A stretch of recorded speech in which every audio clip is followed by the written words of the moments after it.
Episode 5 of USA Battle Royale. Let's get right into it. Iowa will be invading Southeast, and this is the straw that broke the camel's back. I really wanted this episode to be all about the Great War between the Green and Orange alliances, and luckily for me, it happened on the very first roll of the video, which means we're going to have some other stuff happening afterwards. This time, the great powers of the Green Alliance, which happened to be Georgia, New York, Ohio, West Virginia, and Colorado, have all come together and agreed that Illinois, who's effectively the leader of the Orange Alliance, needs to be taken down a peg. But none of them want to be the ones to do it, so they get their ally Iowa to do it for them. Iowa will move their troops onto their border with Illinois, which will sound the alarm bells in Illinois, and before long, Nebraska moves their troops onto the border with Iowa, which sounds the alarm bells in Iowa, and Iowa starts trying to move their troops away from their border, at which point Illinois declares that Iowa was threatening to attack them, and therefore they are allowed to attack Iowa first, and all of a sudden, the Great War has just begun, as Illinois starts moving its troops into Iowan territory, followed shortly by Nebraska, and Iowa is kind of caught off guard by this. They didn't think Illinois was actually willing to attack them, but it turns out they were. After which Iowa calls in their allies for defense, and their allies will help them, starting with Wisconsin, who starts a campaign into Iowa, and Iowa is very worried about Chicago, which is still the main city hub of their state, even though it's not the capital. And so they make sure that the fighting is kept away from Chicago because they know that Chicago would probably riot if it weren't. They meet up with Nebraska and Iowa and start just crippling Iowa to the ground. Ohio, West Virginia will finally start sending their troops into Kentucky, as Georgia also starts sending their troops into Tennessee in a combined effort to try to take out Illinois once and for all. And for now, Illinois' allies, aside from Nebraska, haven't really been doing anything for Illinois, which is kind of getting frustrating for them.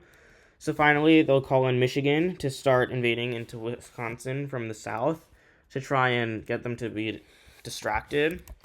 And Michigan, not really having any other choice because they would be ejected from the Orange Alliance otherwise, will do so, meaning they are now officially at war with Wisconsin. Pretty quickly, they take the rest of the lower peninsula because Wisconsin wasn't defending it, but they struggle to actually take the upper peninsula, and Wisconsin had none of their military here, so it doesn't actually affect Wisconsin at all.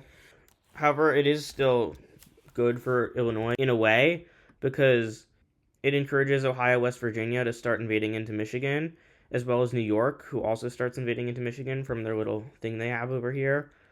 And the two together are starting to do pretty well, and basically capture like half of the lower peninsula, as well as launching another front into Illinois. Illinois is deciding not to focus on Kentucky and Tennessee, which makes their citizens there hate them even more than they already did. But they just are much more worried about Chicago. However, Iowa is not doing very well, even as the rest of their alliance is basically cooking Illinois. They are getting cooked themselves, having fully been basically pushed back to just their border with Wisconsin. And Wisconsin themselves are also getting pushed back almost out of the state of Illinois because with no one really to help them, they just are not capable. And all of a sudden, Wisconsin realizes that they shouldn't have joined this war. However, Michigan is getting pushed out of their lower peninsula holdings. However, this is not through Wisconsin's help. This is Ohio, West Virginia, mostly, as well as a bit of New York doing all the work. And so to try and counter that, Maryland will launch their own raids into the West Virginian part, but not the Ohioan part of the state, to try and basically get West Virginians eager to leave the Union, which they kind of are, but not to a big enough extent that we see them just like bending the knee to Maryland. However, it does force Georgia to take up much more of the brunt of the force over here, and it leads to massive gains being made in Kentucky, with Illinois making a few small incursions into the border with Ohio, West Virginia. However, the Michigan front is basically fully collapsed, with Michigan having no armies left and all the armies in Michigan being owned by Illinois. Finally, the Green Alliance will make their move against Nebraska, acting very swiftly and in unison. This was a very planned offensive that they were going to make that Nebraska wasn't planning on, that Nebraska didn't know was going to happen. And because of how secretive they were being about it, Nebraska basically had no plans for this. So they were out helping Illinois in Wisconsin to capture a lot more of Wisconsin's land, which they were doing. But now it's coming back to haunt them. And they realize maybe the Green Alliance would have been a better alliance to join than the Orange Alliance, because all of Nebraska has basically been taken. And Nebraska will start to withdraw their troops from Wisconsin, which allows for Wisconsin to take back some land and formally stops their occupation of Iowa, which immediately puts almost all of Iowa back into Iowan hands before Illinois quickly reinvades most of it, but not before Nebraska is fully taken by troops from Iowa and from the Western Green Alliance members. However, Iowa is still going to be invaded into by Illinois, and it seems like Illinois is really carrying their alliance thus far. But that's all about to change as Texas and Florida quickly seize this portion of Alabama, which is now owned by Georgia. And shortly thereafter, a series of incursions are made by Florida and by Texas into Georgia, just all along their borders with Georgia, which Georgia was planning for, but not to the extent to which they happened. They didn't think that they would use their entire militaries for this, and they are. And Georgia very quickly is getting consumed. As soon as South Carolina gets invaded, they will very intelligently leave the war, as well as their alliance, which doesn't sit well with Georgia, who would love to have South Carolina punished if they win the war. But right now, it doesn't look like they're going to go that way, as Georgia fully withdraws from Illinois. And Ohio, West Virginia is starting to struggle. Not in Michigan, they're doing fine there, but in other fronts, they're starting to struggle. They've managed to push Maryland back a great amount over here because Maryland was not doing very well, and they're even starting to push into Maryland, so that front isn't going very well for them. However, a new front just opened up as the northeastern states declare it's officially time to get revenge on New York, New Jersey being the first to invade into New York from the south and recoup a lot of their territories. A lot of New York's army, not all of it, but a lot of it was over here, so this is kind of unexpected, but the city is very well defended, and even as troops from Massachusetts and New Jersey have it fully surrounded, there's no problem because Delaware can still ship resources to them pretty quickly and pretty well. So even as New York is starting to get invaded and pretty badly, even Pennsylvania joins in, and Ohio, West Virginia has to prop them up. The city itself is still pretty well defended. Even as a landing is made on Long Island, it's even pushed off. And so the obvious solution is that Delaware will be very swiftly invaded and completely conquered. And this means that New York City is now under siege and will slowly be starved out. And all of a sudden, the Green Alliance is not doing very well. One last front will start in this war, which is the front between Texas and Colorado. And unfortunately for Texas, this front is not going to go very well for them because Colorado planned for this front for ages, and they also have a secret deal with Mexico. So Canada and Mexico aren't drawn on this map, and officially they are not allowed to annex any territories just for the sake of this series. However, they are allowed to let states move their troops through them, and so what happens is Colorado swiftly invades down here in a straight line, which Texas thinks is stupid because Arizona's right there, and they're not allowed to move troops into Arizona. However, they are now at the border with Mexico, and Mexico has allowed them to start sending troops in. So all of the most important places in Texas are about to get invaded all at the same time with Coloradan troops, and also maybe a few Mexican troops that Colorado had bought basically as mercenaries from the Mexican government are all of a sudden coming from the Mexican border into Texas. And trying to fight these off means Texas will have to withdraw a few of their troops from Georgia, which doesn't provide Georgia enough relief to not get completely clobbered by Florida, as Illinois has finally relaunched their front with Georgia, which might be a big mistake for them. We'll get into that later. But Georgia is basically out of this war before long, as they have been reduced to just their northeastern territories, but not like their farthest northeast territories, just like their central northeastern territories. Ohio, West Virginia is not doing very well either, as Pennsylvania launches an assault into their western border with Ohio, West Virginia, and Maryland retakes all their land, starting to reinvade into West Virginia, and Illinois makes a quick front over here, right on the Virginian border, to reconnect up with them, which means that there's now a united front against the Green Alliance all over here. Wisconsin has also officially started to fall. There was a long stalemate over here along this border, but they're starting to fall. Or as is Iowa, although there's actually pretty good front lines with Nebraska. That means that Illinois doesn't think it's actually worth going any farther than this.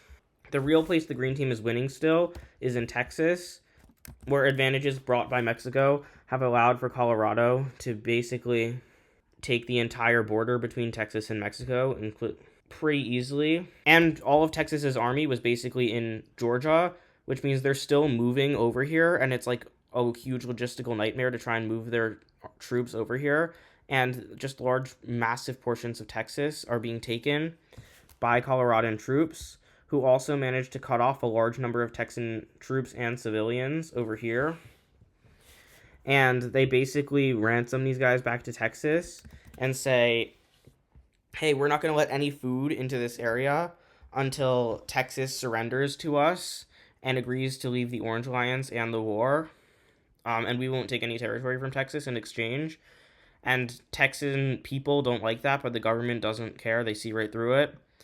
However, Colorado will continue invading, and they'll do pretty well against Texas, as unfortunately for Texas, things have not been going well for them in this war. In the Georgian front, Georgia is still holding out longer than Florida would like them to, and Illinois is contributing troops to this front, which is preventing them from contributing troops to other fronts, as Georgia will just not surrender. This means that they will not make any advances in Wisconsin, who even takes a bit of their territory back, nor in Ohio, West Virginia, who manages to split the Illinois troops from the East Coast troops and start pushing the Illinois troops back into Illinois, because Illinois just can't get their priorities straight. However, New York City is about to fall, as it's getting starved, and eventually the leaders there just decide to surrender. The capital of New York has long since moved to Buffalo, so that's not a problem, although New York City was never the capital of New York, but Albany is also taken. However, New York is getting pretty much clobbered by the rest of the Northeast, and they have basically no way to stand up to it without their allies basically just saving them. Same with Delaware, but Delaware has been gone for way longer. And Ohio, West Virginia is not capable of doing that all on their own. Texas is still not accepted Colorado's ultimatum, as Colorado launches another massive invasion into Texas. This was basically their backup plan in case Texas didn't accept their ultimatum. And Texas was not expecting them to launch this other front. And they also didn't have any military in the north of the state, which makes this land surprisingly, almost comically easy to capture. And these people over here are basically protesting against the Texan government. Eventually, Colorado will just declare that this is now part of Colorado. I'm going to keep it as looking like this because they don't move their military there, and so that we can keep track of exactly which land it is. But Colorado officially annexes these parts according to Coloradan law, which angers Texas a lot, but the Texan people are just tired of this. They're having to use conscription, and their army is just not willing to fight anymore.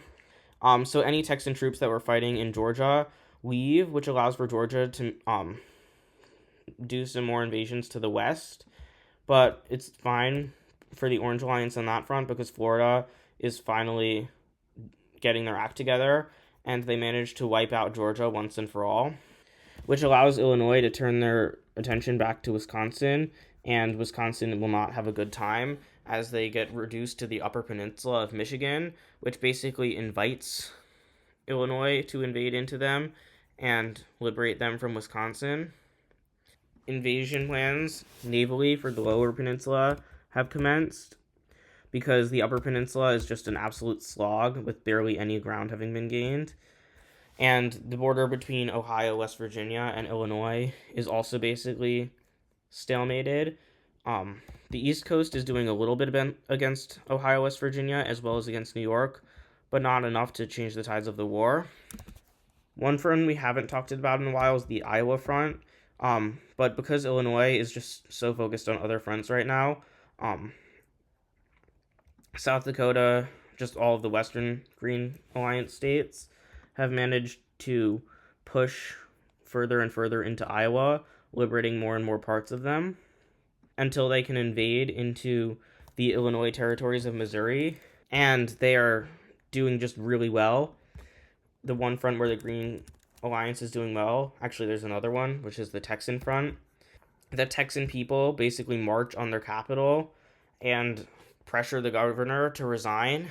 And the lieutenant governor, who is now the governor, understands that his job is also in danger unless he decides to end the war.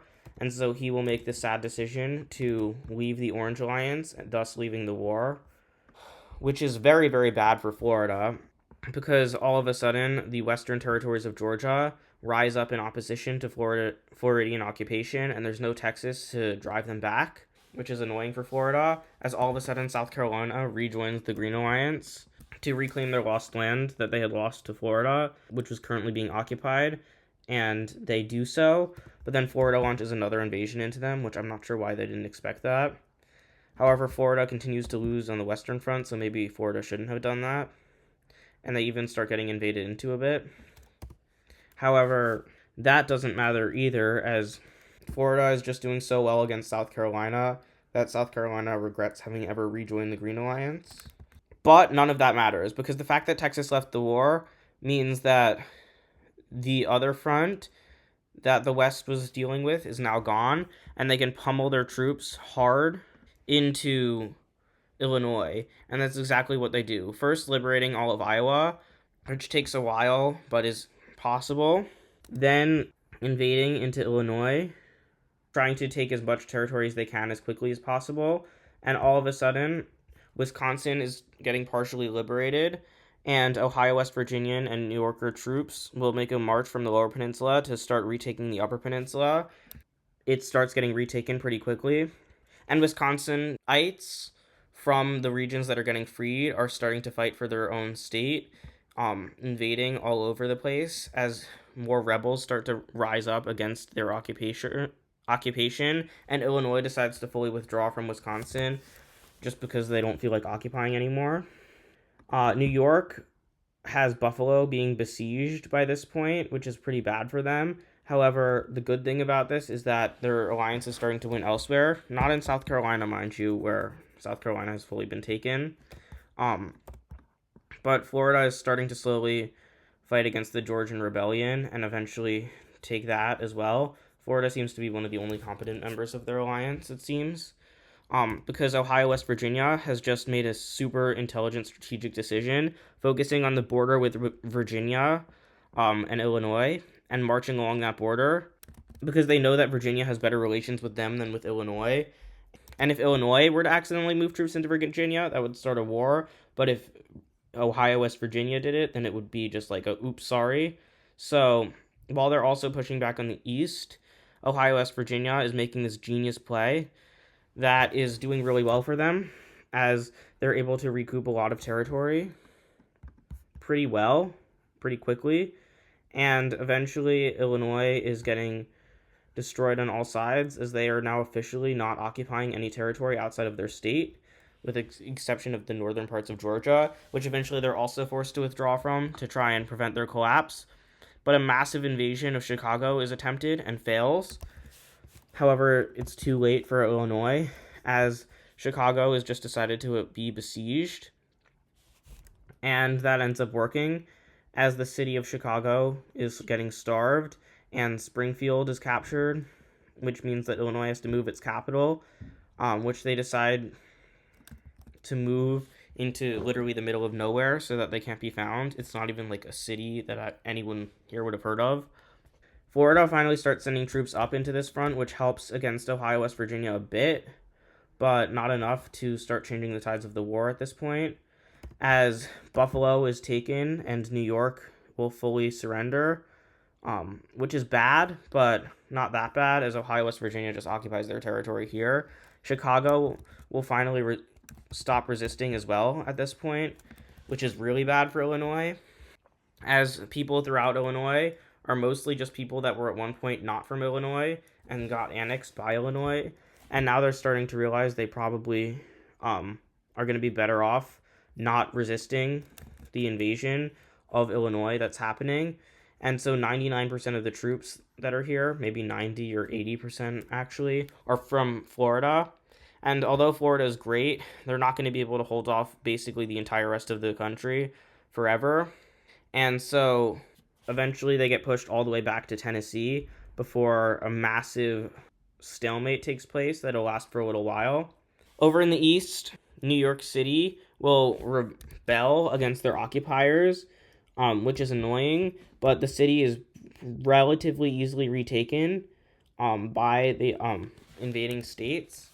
However, it's enough of a distraction that allows Ohio, West Virginia to start invading all the way back into the East Coast.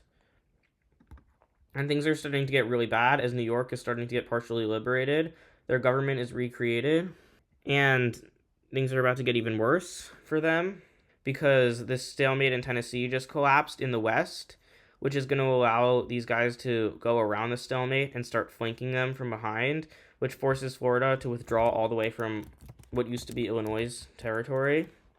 And as Georgia starts getting liberated, the people are not resisting and are actually making it difficult for their occupiers, which allows for Georgia to start being invaded quite easily.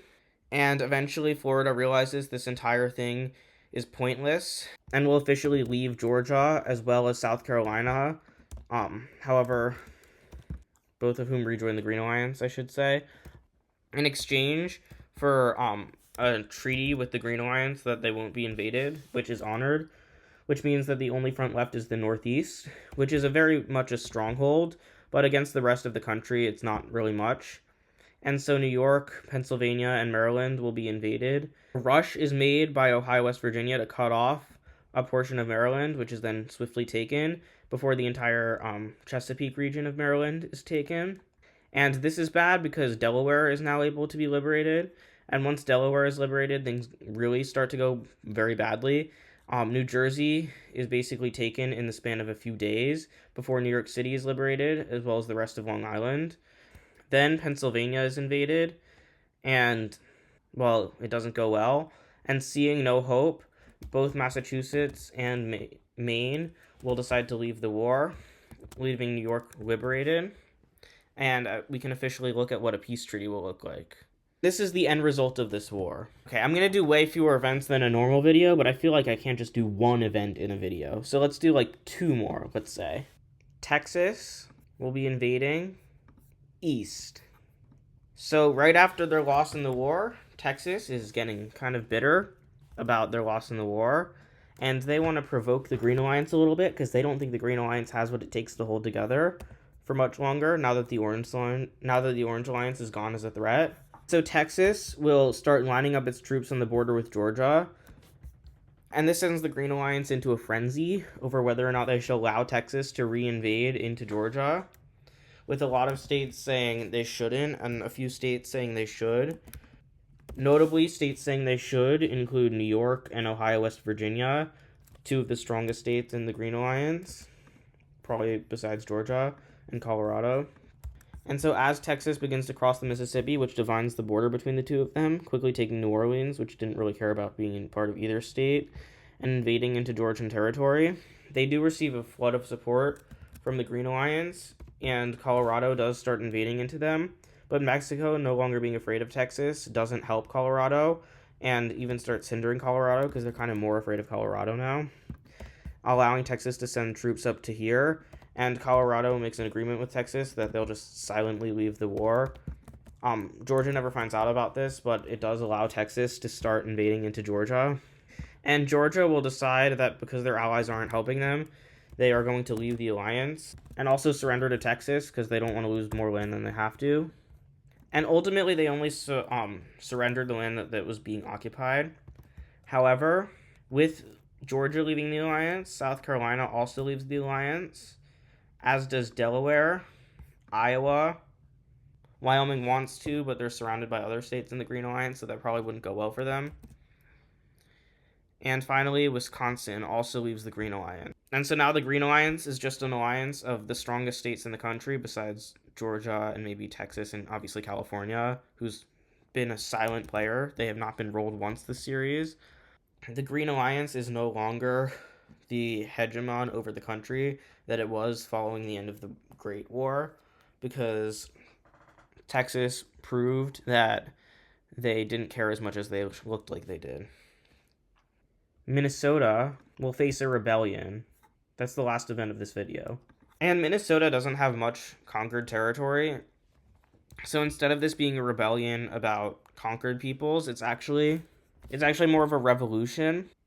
So the revolution will start in conquered territories, but specifically this area that used to be part of South Dakota.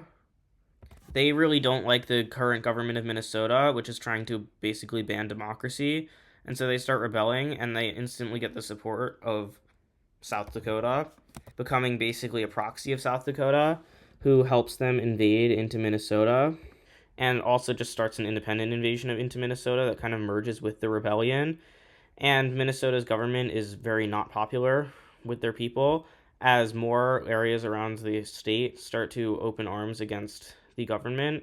And before long, it's clear Minnesota is not going to be able to keep their current government.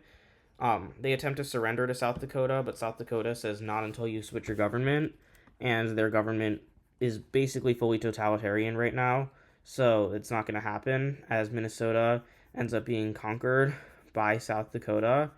And officially there will be a new government. However, it's not like South Dakota isn't going to take some territory first. Let's see what that looks like. Isn't that strange? The new government of Minnesota decided to join the Green Alliance. Could it be because they were created by South Dakota? No, that's crazy. But yeah, South Dakota also took a nice chunk out of Minnesota, including all the land that had ever been taken from them. So they feel a lot better now. Anyway, as always, that's it for this video. Comment down below who you think will win. Who do you think is the most powerful state right now? Maybe rank them in the comments in order. I think there are 32 states remaining, if I'm correct. So definitely comment down below. But if you enjoyed this video, make sure to smash that like button and subscribe to the channel so you don't miss the next episode when it comes out. And with that, thanks for watching, and I'll see you next time.